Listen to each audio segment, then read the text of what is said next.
In digital Marathi, जनतेच्या हक्काचं व्यासपीठ। ज्यांनी हे वक्तव्य केलंय लाडका शेतकरी, त्यांच्या काळामध्ये लाडका डान्स बार मात्र होता। त्यामुळे लाडका डान्स बार आणि त्यातून काय काय पुढे झालं हे मला तुम्हाला सांगण्याची आवश्यकता नाही। विरोधकांच्या काळात लाडका डान्स बार होता अशी टीका मुख्यमंत्री एकनाथ शिंदे करत असतानाच उल्हासनगर शहरात मात्र आजही सर्रासपणे डान्स बारची छमछम सुरू असल्याचं पाहायला मिळतंय।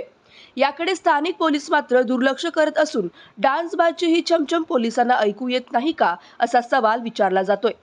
विरोधकांकडून लाडका शेतकरी योजनेवरून टीका करण्यात आल्यानंतर तुमच्या काळात लाडका डान्स बार होता असं प्रत्युत्तर काही दिवसांपूर्वीच मुख्यमंत्री एकनाथ शिंदे यांनी दिलं होतं। मात्र असं असेल तरीही आजही उल्हासनगर शहरात मात्र एक दोन नव्हे तर तब्बल 6 ते 7 डान्स बार विनादिक्कतपणे सुरू असल्याचं समोर आलं आहे। पूर्वी ही संख्या 10 ते 12च्या घरात होती।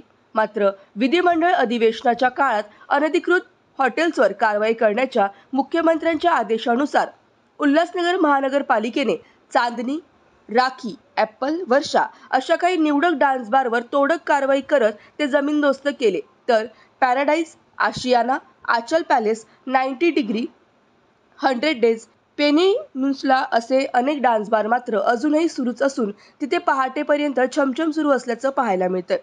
विशेष म्हणजे यातले काही डान्स बार तर पोलीस ठाण्यापासून अगदी हाकेच्या अंतरावर आहेत। मात्र तरीही पोलिसांना इथली छमछम कशी ऐकू येत नाही असा प्रश्न आता विचारला जाऊ लागला आहे। त्यामुळे उल्हासनगरातले हे लाडके डान्स बार कधी बंद होणार याकडे नागरिकांचं लक्ष लागलं आहे।